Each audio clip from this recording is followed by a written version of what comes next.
से हम नहीं डरते। और खुदा का खौफ क्या है? हिकमत का शुरू। हालेलुया। खुदा का खौफ उसके हुक्म को मानना है। खुदा का खौफ उसके कलाम के मुताबिक जिंदगी गुजारना है। खुदा का खौफ उसके पीछे पीछे चलना है। यह खुदा का खौफ है। लेकिन खुदा का खौफ आपको जिंदगी देता है। हालेलुया। और इब्लीस का खौफ आपको मौत देता है। जब कुछ साल पहले, कुछ महीने पहले, शायद 1 साल पहले कोरोना आया। कितने साल हो गए कोरोना को आए हुए? 4-5 साल हो गए। और वो लोग मरे जो डरते थे, जो खौफ के अंदर थे। वो कोरोना के खौफ से क्या हुए? मर गए। लेकिन कलाम हमें यह सिखाता है, फकत इत्तकाद रख।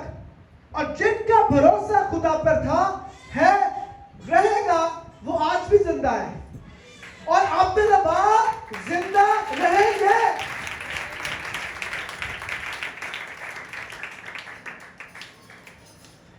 यशवा 1 उसकी 9 आयत की तरफ चलते हैं। हम कलाम मुकद्दस में से आज सीख रहे हैं कि हम खौफ से कैसे रिहाई पा सकते हैं। How can we be free from fear? हम कैसे अपने खौफ से निकल सकते हैं? यशवा 1 बाब उसकी 9वीं आयत मेरे लिए कुछ तेलावत करें। क्या मैं तुझको हुक्म नहीं देता तो मजबूत हो जा और हौसला रख, खौफ न खा, बेदिल ना हो, क्योंकि खुदावन तेरा खुदा जहाँ जहाँ तू जाए तेरे साथ है। आमीन। क्या लिखा है? क्या मैं तुझको हुक्म नहीं देता सो मजबूत हो जा, हौसला रख और क्या कर? खौफ न खा। हम क्या सीख रहे हैं? खौफ से रिहाई हम कैसे पा सकते हैं? और खुदा का कलाम कहता है, हौसला रख और खौफ न खा, बेदिल ना हो, क्योंकि खुदावंद तेरा खुदा जहां जहां तू जाएगा तेरे साथ होगा। दाऊद ने क्या कहा था?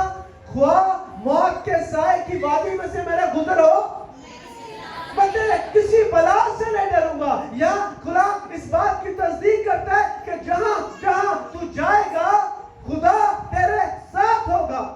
और जहां पर यीशु है, जहां पर खुदा है, वहां पर खौफ नहीं है मेरे अजीजों। वहां पर तसल्ली है, वहां पर इत्मीनान है। आज बहुत सारे खानदान अपने रिश्तों को लेकर खौफजदा है। आज बहुत सारी बीवियां अपने खामदों को लेकर खौफजदा है। आज बदौलाद अपने माँ बाप के साथ जब जिंदगी गुजार रही है तो माँ बाप अपने बच्चों को लेकर खौफजदा है कि क्या ये सही रास्ता पर है या नहीं है। आज दुनिया के अंदर पाकिस्तान डिप्रेशन की दवाइयां खाने में सारे फरिश्त है, क्योंकि वो खौफ में है। किसी को बीमारी का खौफ है, किसी को अपने खानदान की रोजगार का खौफ है, किसी को तरह तरह के खौफ ने इब्लीस ने घेर रखा है। लेकिन कलाम हमें यह बताता है कि खौफ ना कर, बल्कि क्या कर? हौसला रख, क्योंकि तू जहां जहां जाएगा मैं तेरे साथ हूं। जो उस पर ईमान रखते हैं यीशु के साथ साथ है। मेरी बहनों, मैं आज आपको तकवीयत देने की बात करना चाहता हूं कि आप अगर किसी खौफ में है, खौफ कैसा भी क्यों ना हो, अगर आप ऑपरेशन के खौफ में है तो मेरी बेटी मैं तुम्हें बताता हूं, खौफ ना कर और फकत इत्तकाद रख, क्योंकि वो तेरे साथ साथ है और उसने वादा किया है कि वो तुझे कभी तन्हा नहीं छोड़ेगा। तुझे कभी तन्हा नहीं छोड़ेगा। अगर आज मेरी बेटी तेरे घर में औलाद नहीं है, खौफ ना कर, हरासा ना हो। और लिखा है बेदिल ना हो, अपने दिल को छोड़ मत, बल्कि इत्तकाद रख, क्योंकि वो तेरे साथ साथ है और वो तुझे वक्त पर सर बुलंद करेगा। हालेलुया। हर चीज का वक्त है। वाइस की किताब में लिखा है, हंसने का एक वक्त है, रोने का एक वक्त है, खाने पीने का, सोने जागने का, हंसने खेलने का, बातचीत का, उठने बैठने का एक वक्त खुदा ने ठहरा रखा है। और हर चीज वक्त पर होती है और कोई भी चीज वक्त के बगैर, वक्त से पहले नहीं होती। हालेलुया। एक और आयत हम देखेंगे, यिर्मयाह 1 बाब उसकी 8वीं आयत, क्योंकि हम आज सीख रहे हैं कि हम कैसे खौफ से रिहाई पाएंगे। चंद आयत हैं जो मैं चाहता था कि आपके साथ शेयर करूं ताकि आपको तकवीयत मिले, क्योंकि तकवीयत हमें कहां से मिलती है? खुदा के कलाम से। कलाम में लिखा है सच्चाई से वाकिफ हो, सच्चाई तुम्हें आजाद करेगी। और कलाम सच्चाई है और यही आपको आजाद करेगा। किससे? आपके फियर से, आपके खौफ से। आज जो खानदान खौफ के अंदर मुतला है, आज जो खानदान हर किस्म के खौफ में फंसे हुए हैं, आज कलाम उनको उनके खौफ से रिहाई देगा। ये मेरा ईमान है। आमीन आमीन आमीन आमीन आमीन आमीन। Praise God, praise God.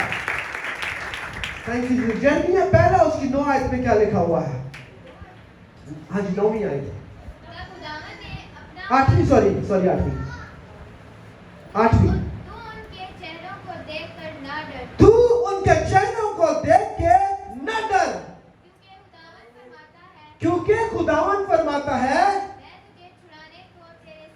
मैं तुझे छुड़ाने को तेरे साथ हूं। खुदा का कलाम में लिखा है कि तू उनके चेहरों को देख के न डर। यशुआ एक छोटा सा बच्चा था और उसके ऊपर जो जिम्मेदारी थी वो डर रहा था, बड़े बड़े जब्बारों को देख के, बड़े बड़े सूरमाओं को देख के। लेकिन खुदावंद ने कहा कि तू उनके चेहरों को देख के ना डर, क्योंकि मैं तेरे साथ हूं और मैं तुझे रिहाई दूंगा, मैं तुझे फतह से बढ़कर गलबा दूंगा। आज उसी तरह हम भी अपनी बीमारियों को लेकर खौफजदा हैं। आज हम उनके चेहरों को, जो इब्लीस के चेहरे हैं, उनको देखकर खौफजदा हैं। अगर हम ख्वाब में भी देखते हैं तो हम हड़बड़ा के उठ जाते हैं। अगर हम सुनते हैं तो भी हम दबक कर बैठ जाते हैं। लेकिन हम खुदा के खौफ से नहीं डरते और इब्लीस के खौफ से डरते हैं। खुदा कहता है तू उनके चेहरों को देख के ना डर, बल्कि तू जहां जहां जाएगा मैं तेरे साथ रहूंगा, मैं तुझे तकवीयत दूंगा, मैं तुझे उनके अजाब से रिहाई दूंगा। लेकिन क्यों? फकत एतकाद रखने से, फकत एतकाद रखने से हम रिहाई पा सकते हैं। खुदा आपको वक्त पर सर बुलंद करेगा। मैं आपको बता दूं, अगर आज आप खुदा पर इत्तेकाद रखना शुरू हो जाएंगे, उस पर ईमान रखना शुरू हो जाएंगे, तो हर किस्म के खौफ से खुदावंद आज आपको निकाल लेगा। आमीन। अगर हम दाऊद को देखें तो वो भी एक नन्हा सा सूरमा था। एक तरफ जाकी जूलियत और दूसरी तरफ नन्हा दाऊद। एक बड़ी फौज जो इस्राएल की फौज है, ईमान भी रखती है। साउल बादशाह दलेर सिपाही ईमान भी रखता है, लेकिन दमका बैठा है, खौफ में मुतला है। क्यों? क्योंकि उसका इत्तेकाद माइनस हो गया है, मनफी हो गया है। बाज़ औक़ात हम इत्तेकाद रखते हैं लेकिन हमारा इत्तेकाद मनफी हो जाता है। इत्तेकाद रखते हुए भी हम डर रहे होते हैं। उसी तरह वो पूरी इस्राएल की फौज, वो बादशाह दबका बैठा हुआ है उस जाकी जूलियत से। और ये बात होते होते होते दाऊद तक पहुंची, और जब दाऊद तक पहुंची तो वो वहां पर पहुंच गया जहां पर जंग हो रही थी। वहां पर पहुंच गया। उसके भाइयों ने कहा तू उधर की कर रहे है भाई, इतनी बड़ी फौज है, इतना बड़ा मुकाबला है और तू नन्हा सा बच्चा, तू यहाँ पे क्या करेगा? अच्छी थे आप डरे बैठे हैं और तू इधर आ गया। उसने कहा अगर तो वो शेर जितना है तो मैं उसका मुकाबला कर लूंगा, परेशान ना हो। अगर तो वो शेर जितना है तो मैं उसका मुकाबला कर दूंगा, और अगर शेर से बड़ा है तो अजीजों शेर से बड़ा कोई नहीं है। शेर से बड़ा ताकतवर कोई नहीं है, शेर ही सबसे बड़ा ताकत है। अगर हम जानवरों में देखें तो हाथी सबसे बड़ा जानवर है, हाथी सबसे बड़ा जानवर है। लेकिन जब वो शेर को देखता है तो उसकी टांगें कांपना शुरू हो जाती है। क्यों? क्योंकि शेर दलेर है, शेर के अंदर दलेरी है। और अब जो हाथी है वो बड़ा तो है लेकिन उसके अंदर दलेरी नहीं है। दाऊद ने क्या, अगर तो शेर तो बड़ा है तो फिर तो कोई गल नहीं, अगर वो शेर है तो मैं सांप लगा, क्यों? क्योंकि वो मेरी भेड़ों को लेने आता था और कई बार मैंने उसका मुकाबला किया है, तो मैं आज उस जाति जुल्म का मुकाबला करूंगा। तो मैं आपको बताऊं कि आज हर इंसान के अंदर, हर बेटे के अंदर भी एक दाऊद छुपा है, लेकिन वो तब पुकारेगा जब वो जाति जुल्म उसे ललकारेगा। लेकिन हर दाऊद को एक नातन की भी जरूरत है। हर दाऊद को एक नातन की भी जरूरत है, ताकि वो उसको निखारे, उसको समझाए, उसको तालीम दे। नातन यानी कि उस्ताद। आपके अंदर दाऊद है, लेकिन आपको उस दाऊद को ट्रेनिंग देने के लिए मस्जिद में आने की जरूरत है। आपको उस दाऊद को सिखाने के लिए कलाम को पढ़ने की जरूरत है, ताकि आप कलाम पढ़ेंगे, आपका दाऊद जागेगा और आप जाति जुल्म से मुकाबला करेंगे। हालेलुया। उसने कहा कि मैं जाति जुल्म का मुकाबला करूंगा। उसने क्या किया? उसने जाने से पहले 5 चिकने पत्थर उठाए। और अजीजों, 5 का अदद फजल का अदद है। उसका ईमान था कि मुझ पर खुदा का फजल है और मैं जाकर उसका मुकाबला कर सकूंगा। वो निकला और उसने पत्थर निकाला और उसको मारा, फिर दूसरा मारा, फिर तीसरा मारा, फिर चौथा मारा। कितने मारे? फकत एक पत्थर उसने मारा। क्यों? क्योंकि उसका तकात, उसका भरोसा जिंदा खुदा के बेटे यीशु पर था। आज जंगें हो रही हैं, नुकसान हो रहे हैं, तबाहियां हो रही हैं, मसाइल गिर रहे हैं, लेकिन नतीजा नहीं निकल रहा। क्यों? क्योंकि शायद उनका इत्तेकाद खुदा पर नहीं, पर दाऊद का इत्तेकाद, उसका ईमान, उसका भरोसा जिंदा खुदा के बेटे यीशु पर था। और जब वो निकला तो एक ही पत्थर में उसने उसको ढेर कर दिया। मेरी बहनों, मेरे भाइयों, और आज अगर आप खुदा पर ईमान रखेंगे तो मैं ईमान के साथ कहता हूं कि आप उस जाति जूलियत को मार गिराएंगे और आपका खौफ आपकी जिंदगी में से आपको छोड़कर चला जाएगा।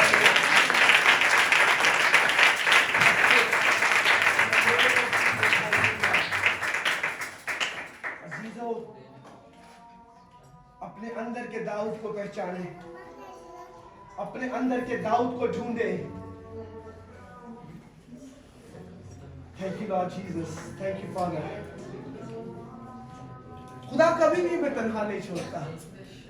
आमीन। कितने इस बात पर ईमान रखते हैं कि यीशु आज भी उनके साथ है? आमीन। तो मैं आज आपको बताऊं कि अपनी फैमिली को लेकर जो आप परेशान हैं, उस परेशानी को अपनी जिंदगी से निकाल दे मेरी बेटी। हालेलुया।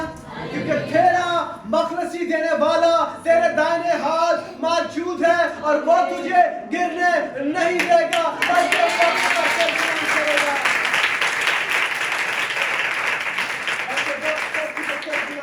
वो वादों का सच्चा खुदा है। वो कभी आपको तन्हा नहीं छोड़ता। जब आप की सोच मुस्तक पॉजिटिव हो जाएगी तो आप हर वो काम कर सकेंगे जो आप करना चाहते हैं। हालेलुया। और मैंने अक्सर औकात देखा है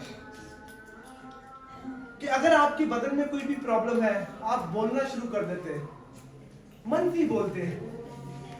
अगर आपके बैंक में लाखों रुपए पड़े हैं तो उसके आगे माइनस लगा दी जाए तो क्या होगा?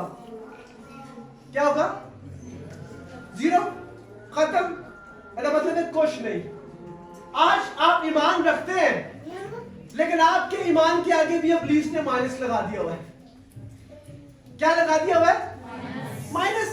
वो ईमान किसी काम का नहीं। मैं टिकटॉक पे एक स्टोरी देख रहा था, अचानक मेरे सामने आ गई। तो वहां पर एक आदमी, एक औरत सो रही होती है और वो बड़ी रूहानी होती है, दुआ करती है, गैर जुबान से भी दुआ करती है, पाखरू से भी मामूल होती है। लेकिन क्या होता है कि उसका ईमान मनफी हो जाता है। वो दुनिया की फिक्रों में, सोचों में फंस जाती है, दुआ भी करती है, गैर जुबान भी बोलती है, लेकिन उसका जो रिश्ता खुदा के साथ जो ताल्लुक होता है वो कम हो जाता है। वो दुआ उस तरीके से नहीं करती जैसे उसे करना चाहिए होता है। एक दिन इब्लीस उसके ऊपर अटैक करता है और वो औरत दुआ करना शुरू करती है और गैर ज़ुबान में भी दुआ करती है और उसे इब्लीस कहता है कोई फायदा नहीं। वो हंसता है वो आगे से हंसता है। क्यों? क्योंकि उस औरत का जो ईमान है वो मनफी हो गया होता है। उस दुआ के अंदर असर नहीं रहता, उस दुआ के अंदर कुव्वत नहीं रहती। जब आप खुदा से दूर हो जाते हैं और हफ्तों बाद, सालों बाद, महीनों बाद दुआ करते हैं और जवाब नहीं मिलता, इसका मतलब है आप ईमान तो रखते हैं लेकिन आपका ईमान मनफी हो गया है।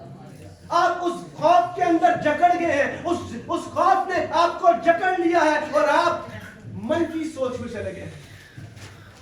आपको अपनी सोच को पॉजिटिव बनाना है।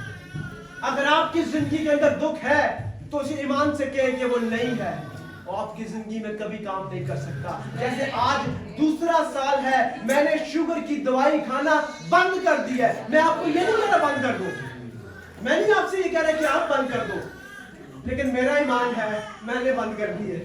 आमीन। अभी चेक करें मेरा शुगर नॉर्मल होता है, मैं ईमान के साथ कह रहा हूं, अभी चेक करें वो नॉर्मल होगा। क्यों? क्योंकि मेरा ईमान उस पर मजबूत है और मैंने अंदर से उस खौफ को निकाल दिया है कि मुझे शुगर है। जब आप अपनी जिंदगी में से खौफ को निकालेंगे जिंदगी आएगी, लेकिन जब आप अपने खौफ को अपने अंदर बनाए रखेंगे तो फिर जिंदगी नहीं आएगी।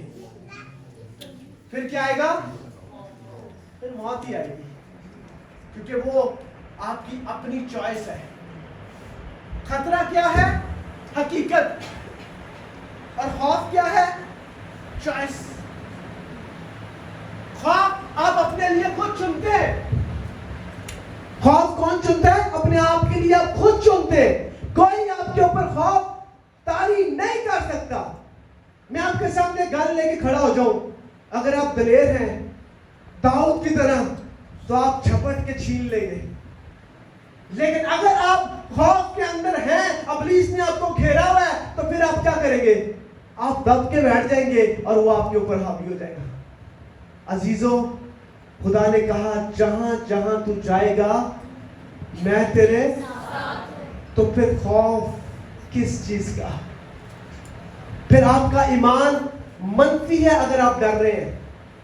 अगर आप डर रहे हैं इस कलाम को सुनते हुए भी, तो फिर आपका ईमान मनफी है और आप इब्लीस के चुंगल में पूरे तौर पर फंसे हुए हैं। You are possessed in devil.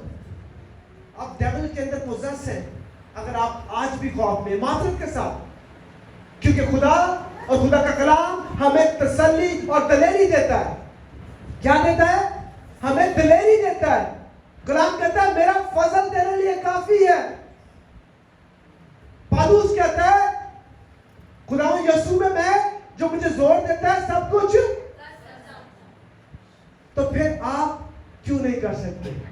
उसने कहा आसमान और जमीन का कुल इख्तियार पर तुम्हें देता हूं। उसने फिर कहा तुम मुझसे भी जाकर बड़े बड़े काम करोगे। तो तुम और मुझे और आपको ये क्यों समझ में नहीं आता?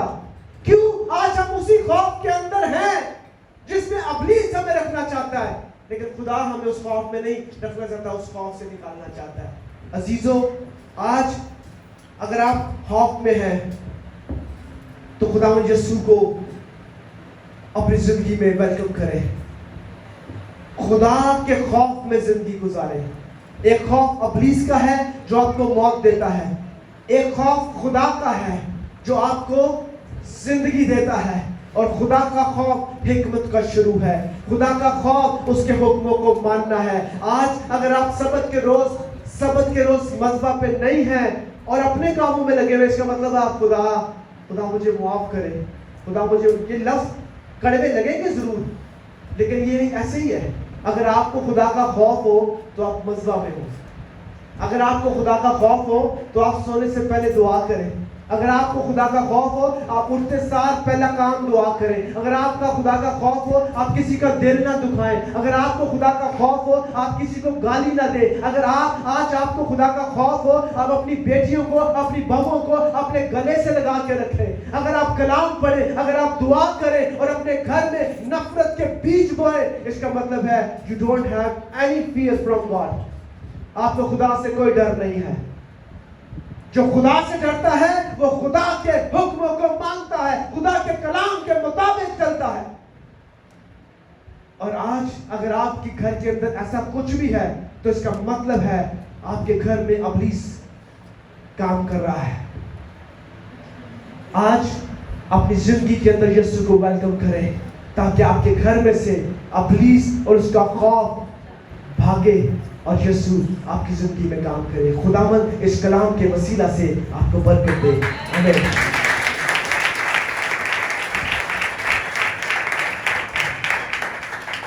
आज बाकी